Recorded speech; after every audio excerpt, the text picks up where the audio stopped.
জাতীয় সংসদের বিরোধী দলীয় চিফ হুইপ নাহিদ ইসলাম বলেছেন, কার্ডের রাজনীতি না করে মানুষের জন্য কর্মসংস্থান নিশ্চিত করুন।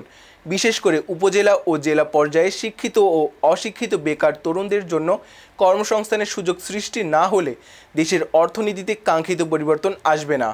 শুক্রবার 24 জুলাই নেত্রকোনার মোহনগঞ্জ পৌর শহরের রেল স্টেশন এলাকায় জুলাই পদযাত্রা কর্মসূচির অংশ হিসেবে অনুষ্ঠিত পথসভায় তিনি এসব কথা বলেন। নাহিদ ইসলাম বলেন, সরকার যেসব কার্ড দিচ্ছে সেগুলো প্রকৃত অসহায় ও দরিদ্র মানুষের হাতে পৌঁছাবে কিনা সেটি নিশ্চিত করতে হবে। অতীতে দেখা গেছে এসব সুবিধা অনেক ক্ষেত্রে দলীয় লোকজন পেয়েছে, অথচ প্রকৃত দরিদ্ররা বঞ্চিত হয়েছে। তাই সরকারের প্রতি আহ্বান থাকবে, কার্ড বিতরণে কোনো ধরনের দলীয়করণ যেন না হয় এবং প্রকৃত দুর্দশাগ্রস্তরাই যেন এর সুবিধা পান।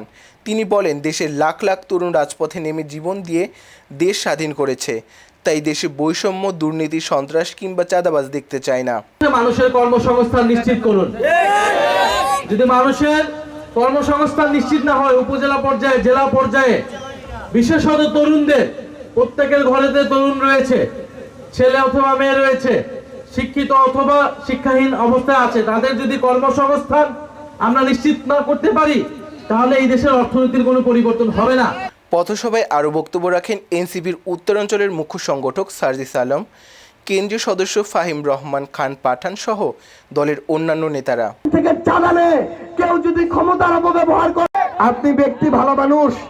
এর আগে নাহিদ ইসলাম জেলার খালিয়াজুরি উপজেলা সদরের কলেজ মাঠে অনুষ্ঠিত সমাবেশে বক্তব্য দেন। পরে রাতে নেত্রকোনা শহরের পুরাতন কালেক্টরেট মাঠে অনুষ্ঠিত সমাবেশে এনসিপির কেন্দ্রীয় নেতারা বক্তব্য রাখেন। আমরা আপনাদের এই ভোটের আস্থা, সবাই ভালো থাকবেন। ইনকিলাব জিন্দাবাদ, জাতীয় নাগরিক পার্টি এনসিপি জিন্দাবাদ।